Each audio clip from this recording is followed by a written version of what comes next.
Aku di Jakarta membesarkan anak laki-laki yang bernama Adam, dan Dara itu di Korea gitu karena kuliah.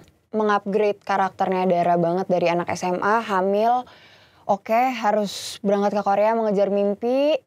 Gue nyatoknya udah pegel, pakai dengerin cerita lo. Rumah tangga. Rumah gue aja nggak ada tangga ya, tau gak lo? Datar satu lantai. Pusing. Next question.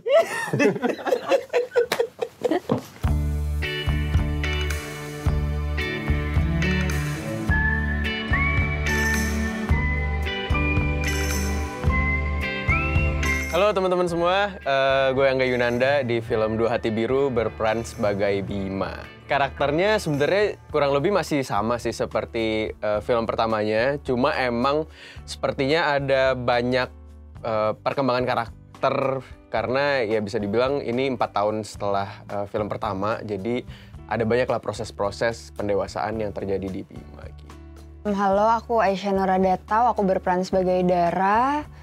Dara di sini tuh anak yang dia udah bertumbuh setelah 4 tahun tinggal di Korea. Dia udah menjadi seorang ibu sekarang dan ya banyak banget pertumbuhan dari karakter Dara. Halo semuanya, aku Keanu. Aku di sini jadi Iki. Iki tuh jadi temannya Bima gitu. Jadi kita kayak Longgon Velas gitu. Ya. Sebenarnya tuh gue udah lama ada, tapi sekarang gue baru menebalkan peran gue di dunianya mereka ini. Terus pas banget, dia kan udah punya anak, dia juga ngurusin anaknya sendiri, bininya kan di luar negeri tuh. Pas bininya balik, gue ternyata ada di antara konflik yang dar itu. Ya, jadi sinopsisnya film ini berangkat dari 4 tahun setelah film pertamanya, Dua Garis Biru gitu. Jadi aku di Jakarta membesarkan anak laki-laki yang bernama Adam, dan Dara itu di Korea gitu karena kuliah gitu. Tapi setelah 4 tahun akhirnya Dara memutuskan untuk balik lagi ke Jakarta untuk memulai hidupnya bersama dengan keluarga kecilnya. Dan Bima tuh selalu berusaha untuk membuat semua keadaan itu menjadi baik-baik aja gitu. Tapi ternyata kehidupan pernikahan itu tidak selalu berjalan dengan mudah gitu, karena mungkin kalau kita hubungannya LDR kayak 4 tahun kebelakangan ini semuanya terasa lebih enak, lebih mudah gitu. Mungkin karena nggak ketemu setiap hari gitu, jadi ya banyaklah hal-hal yang ternyata kalau udah bareng tuh yang awalnya mungkin nggak ada masalah pasti jadi ada masalah gitu. Dan itu yang terjadi di pernikahannya Dara sama Bima gitu, karena ternyata ya hubungan pernikahan itu nggak semudah kelihatannya gitu. Jadi kita berusaha untuk meng-capture itu. 4 tahun Dara di Korea kan juga dia bekerja, mengalami kerasnya hidup gitu. Jadi waktu pulang ke Jakarta dan menghadapi Bima, konfliknya menurut aku sangat cukup tebal. Dan itu mungkin yang jadi salah satu faktor utama juga ya, karena kalau Dara di Korea kan udah melewati banyak banget mungkin perspektif baru, terus pengalaman-pengalaman yang baru. Sedangkan Bima itu di Jakarta orangnya tuh kayak mungkin lebih ke go with the flow gitu. Jadi YOLO, terus hidupnya lebih santai, apa adanya gitu. Dan dijalanin aja terus gitu. Tapi ternyata pas ketemu jadi lumayan banyak perbedaannya yang timbul gitu.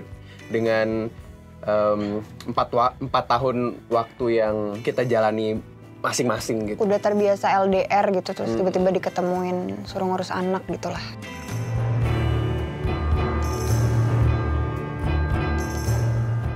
Perkembangan karakternya yang paling utama mungkin buat aku pribadi pastinya karena sekarang udah ada anak gitu. Jadi sekarang asuh Adam gitu selama 4 tahun, dan itu pasti beda banget gitu. Karena kalau Bima itu sendiri kan, maksudnya kita punya anak di Dua Garis Biru tuh kalau nggak salah berarti umur kita mungkin masih 17 tahun gitu. Jadi itu sangat-sangat muda dan pasti banyak hal yang mungkin belum kita persiapkan sebelumnya gitu. Jadi bisa dibilang mungkin apa ya, disuruh cepet tua aja sih. Iya, cepet benar. tua, cepet dewasa. dan apakah Dara sama Bima itu sanggup untuk menghadapi kayak eskalasi yang terlalu cepat untuk itu?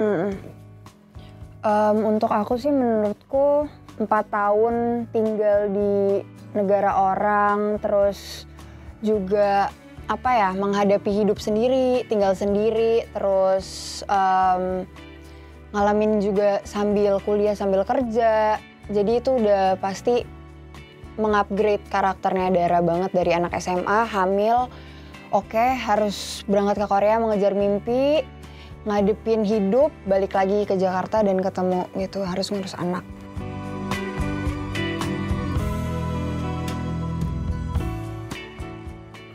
Beda sih kayaknya gitu, banyak banget perbedaan-perbedaan yang muncul, tapi untungnya nggak terlalu kesulitan gitu karena tinggal nge-recall aja gitu bagaimana building karakter dasarnya yang udah aku kembangin gitu di film pertama, terus tinggal ditambah sedikit layer-layer di film keduanya gitu. Jadi kalau dibilang mirip atau enggak, ini lumayan jauh sih untuk aku pribadi gitu, karena Bima tuh dia karena sangat go with the flow, terus orangnya banyak nggak enakan gitu, jadi mungkin di luar kesannya kayak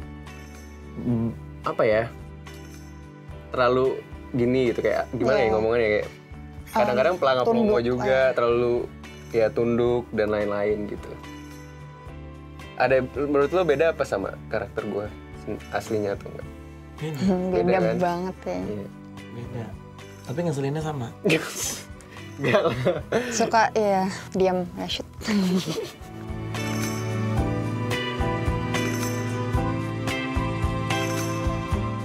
Jujur nggak siap sih, dan dijadikan pelajaran aja bahwa emang kita tuh pasti punya konsekuensi atas hal yang kita lakukan, dan sadar penuh konsekuensi tersebut tuh hal yang lebih baik diantisipasi dari sekarang gitu. Aku juga kayaknya nggak siap sih, apalagi kalau misalnya ngelihat aku di umur 17 tahun gitu, kalau dihadapin sama situasi yang kayak gini, kayaknya nggak bakal bisa semudah itu untuk menjalaninya gitu. Karena menurut aku pribadi, ngelihat dari sisi kehidupan yang dipotret di film aja tuh udah susah banget gitu, apalagi nggak kebayang kalau itu ada di dunia nyata gitu. Karena pasti akan lebih banyak lagi permasalahan-permasalahan yang muncul, dan nggak segampang itu juga untuk bisa gampang menghadapinya gitu. Karena bagaimanapun juga ya berarti di usia 16-17 tuh ya harusnya jadi waktu untuk belajar atau untuk eksplorasi diri, ngembangin hal-hal yang disukain gitu, bukan memikirkan hal-hal yang harusnya belum dipikirin di usia yang segitu gitu. Jadi berat sih, kayaknya nggak bakal bisa, nggak sanggup.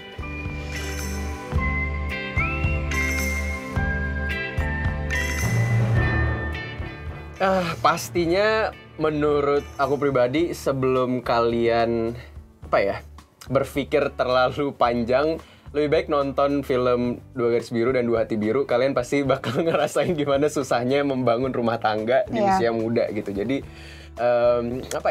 banyak hal-hal yang ternyata tidak seindah misalnya kayak zaman pendekatan atau zaman pacaran gitu. Karena menurut aku pribadi ya pernikahan another level lah, kayak stage yang berbeda lagi dalam kehidupan gitu. Jadi pikirkan matang-matang, karena menurut aku pribadi ya enaknya zaman misalnya kayak masih muda itu ya untuk kita senang-senang aja dulu gitu loh. Karena kalau udah di pernikahan pasti ada banyak gitu, nggak cuma nggak cuma buat diri sendiri, soalnya kalau udah menikah kan pasti ada anak, ada istri, terus misalnya ada keluarga lain juga yang akan ikut campur untuk urusan rumah tangga gitu. Jadi pikirkan baik-baik konsekuensi yang ada, jangan sampai kejadian lah seperti Dara dan Bima. Sadar akan konsekuensi aja sih kalau menurut aku, sebelum melakukan atau pokoknya sadar akan apapun yang kamu lakukan tuh pasti punya konsekuensi, dan ya be aware aja apa yang akan terjadi setelah itu. Pokoknya ingat, nonton film Dua Hati Biru deh, lihat tuh sesetres apa kita. Pesannya ya? Jangan kepedean deh lo. Pacaran biasa-biasa aja, nggak usah pakai maju-maju, mundur-mundur. Biasa aja ngobrol itu kepikiran, yang macem-macem. Gue harus tahu. Udah, apalagi kalau ya Allah masih kecil, masih sekolah. Lihat diri lo. Lihat diri lo. Diri lo sekarangnya sendiri, orang udah males sama lo. Pakai bikin cerita. Oh, ya intinya menurut gue, jangankan pernikahan ya, kita sama diri kita sendiri aja masih sulit kan, ngerti nggak? Karena harus bingung ya. Untuk ngertiin diri sendiri, apalagi kita harus ngertiin istri secara paksa gitu kan. Itu kalau di film ini kan lo menikah di situasi yang lo nggak mau kan, nggak ideal ya. Nggak ideal.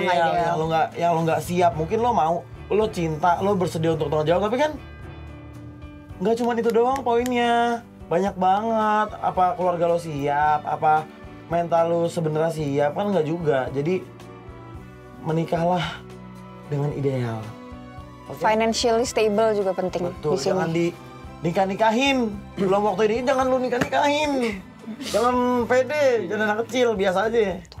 Terus bukan cuma itu juga gitu, karena ya usia muda itu kan pasti ada konsekuensi lainnya adalah tubuh yang mungkin belum siap gitu. Dan itu yang terjadi sama Dara gitu, karena di umur dia yang semuda ini, mohon maaf ya, ini maksudnya di ceritanya kan rahimnya udah diangkat gitu. Jadi otomatis dia udah nggak bakal bisa punya anak lagi ke depannya gitu. Dan itu sebenarnya hal yang sepertinya jadi salah satu pertimbangan yang penting juga gitu, karena bagaimana ya kita harus berpikir apakah badan kita udah siap, apakah emosional kita udah siap, pikiran kita udah siap, semua hal tuh udah siap sebelum ke jenjang yang lebih serius.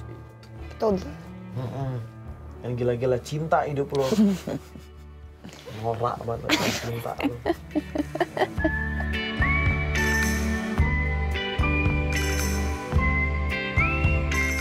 Temen begitu nasehatin lah, mau saya apain Mak? Kalau dalam kehidupan nyata ya, kita ngomongin Keanu nih. Berhubung hidup saya udah lumayan seru nih. Jadi kalau ada orang-orang kayak dia berdua nih datang gue, aduh hidup gue lagi repot nih, duit masalah, mental masalah, sehat masalah, keluarga masalah. Kehidupan nyata saya Mbak, saya nggak mau temenan. Kalau Mbak kan orang baik, sini masuk cerita Neng. Dikasih minum, dikasih ciki, gua. Assalamualaikum nih, cerita sama Mbak aja nih Mbak. Jangan saya Mbak, pusing. Gue nyatoknya udah pegel, pakai dengerin cerita lo. Rumah tangga. Rumah gue aja nggak ada tangga ya sama lo. Datar satu lantai. Pusing. Next question.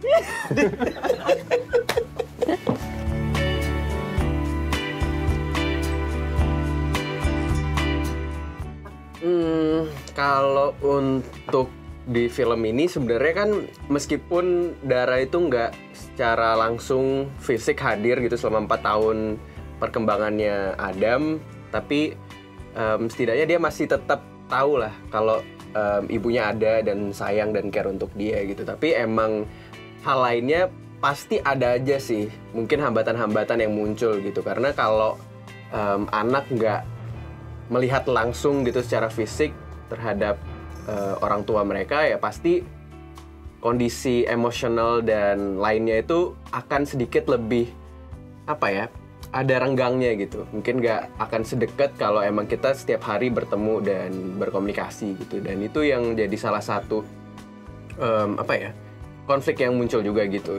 Jadi bisa dibilang ya ketidakhadiran seseorang gitu, misalnya nggak cuma Dara atau siapapun yang ada di kehidupan asli, ya pasti akan ada aja sih gitu, kayak hal-hal yang timbul akan sebuah ketidakhadiran gitu. Jadi menurut aku pribadi sih, sebisa mungkin, apalagi perkembangan anak di usia 1-5 tahun itu perkembangan yang penting ya untuk anak tumbuhnya nanti seperti apa gitu. Jadi kalau bisa ya sebenarnya orang tua harus tetap andil sih di perkembangan anak.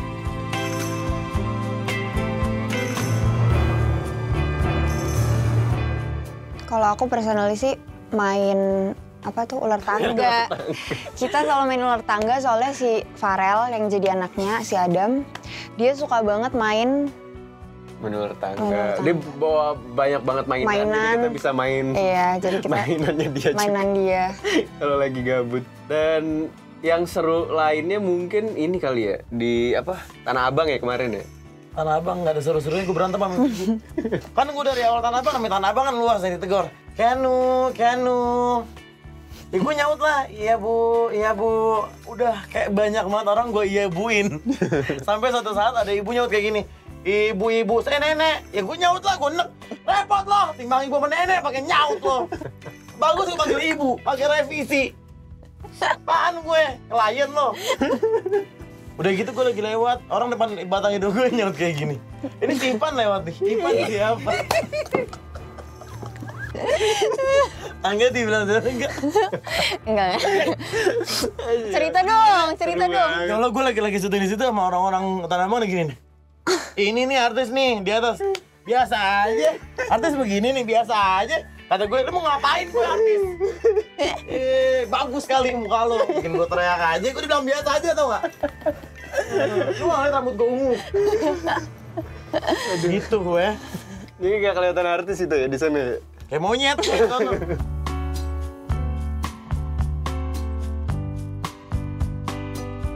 Kebetulan teman-teman gue ada yang udah nikah ya, dan ini emang relatable dan gue sempat kerja sama orang-orang yang berumah tangga gitu. Masalah sekarang tuh kayak lagi ada banget nih speech delay.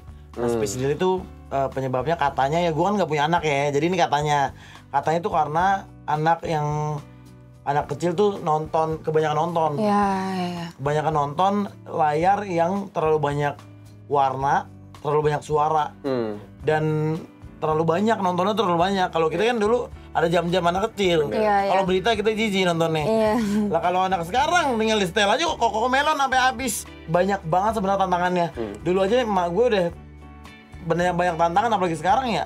Melawan zaman, melawan liarnya internet, macam-macam sih. Jadi gitu kalau kita kagak ikutin ntar katro, gue ikutin jadi hantu ntar hidup kita. Ya jadi banyak banget deh pokoknya tantangan sebagai orang tua. Makanya itu pentingnya kalian nggak ngentengin soal orang tuaan ini. Jangan kan jadi orang tua. Untuk milih pasangan aja kan udah hal yang penting banget kan. Apa iya nih pasangan lu mau setiap hari bangun tidur ngeliat muka dia nih. Kiri ada bayi tuh anak lo. Tiap hari. Itu kan penting banget. Nggak gila-gila. Cinta gitu. Harus berpikir dengan matang untuk membangun sebuah keluarga. Tantangannya kalau buat aku pasti nggak tahu ya, semakin hari itu pasti biaya untuk menghidupi anak tuh jadi semakin mahal. Betul, mahal banget bro, mahal parah. Banget. Jadi itu jadi salah satu penghambat juga mungkin ya bagi mungkin keluarga-keluarga yang cukup kesulitan dalam finansial gitu. Pasti akan semakin sulit untuk merawat anaknya dengan ideal gitu. Dan itu yang terjadi sama Dara dan Bima juga gitu. Jadi menurut aku banyak banget sih hal-hal yang kayak menjadi penghambat untuk membangun rumah tangga gitu, apalagi di usia-usia yang masih dibilang ya belum ideal kayak kami. Jangan sampai lu masih anak-anak, lu masih belajar, lu pakai punya anak. Ketika lu udah dewasa, lu udah kayaknya udah waktunya jadi orang tua nih, baru lu perlu punya anak gitu. Yang dewasa aja ya kadang-kadang pengen punya anak juga mikir-mikir ya. Ini bocah pakai beranak.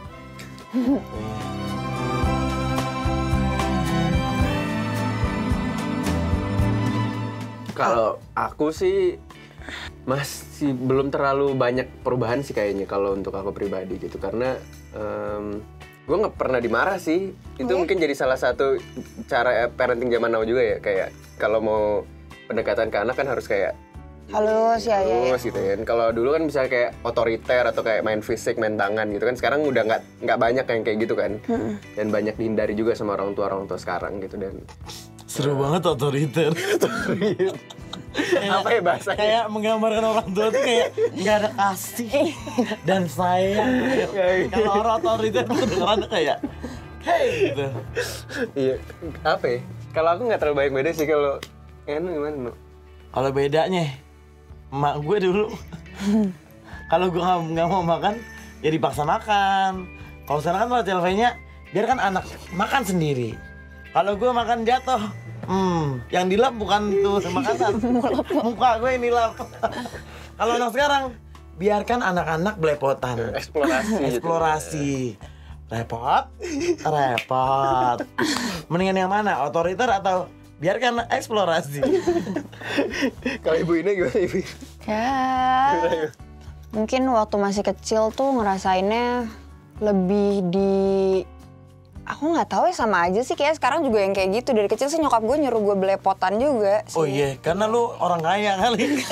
Nggak nyambung Kalau bang. emak gue nggak pakai apa namanya, nggak pakai. Karena nasinya cuma seminar dikit ya. parenting. Nasinya cuma dikit Iya, juga ya. Kalau jadi dia penguasa di rumah. Nurut nggak lo gitu? Iya, bener.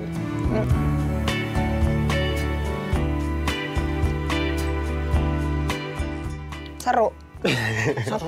Seru banget. Pasti seru, terus heartwarming banget. Gak tahu pas kita syuting aja kayak Oh iya, gemoy. Ini menurut aku ini salah satu apa ya, nggak cuma bahan buat seru-seruan aja gitu, tapi ada hal-hal baik gitu yang Esensi. bisa esensi Banyak yang banget. dipetik ya. Banyak banget. Banyak banget. Ada tentang pertemanan, keluarga, kesetaraan, tentang semuanya dibahas sih menurut gue. Ini film Komunikasi. betul. Ini film warnanya banyak banget, rasanya full ada di dalam film ini. Jadi menurut gue lo harus nonton sih. Please nonton. Please nonton karena isunya juga penting banget. Iya. Dan isunya tuh orang yang nggak mau bahas loh. Kalau biasanya orang nggak ngalamin Iya. hal yang terjadi sama Bima dan Dara tuh mereka kayak keep it private. Kalau nggak ketahuan gue nggak mau lo tahu karena jadinya kayak ngomong gitu kan. Nah di film ini tuh ngebahas itu yang Iya. jarang dibicarakan. Tapi Padahal dekat terjadi. banget ya. Heeh. Sama gitu. Terus nonton. Jangan lupa saksikan film Dua Hati Biru sekarang di bioskop. Bioskop.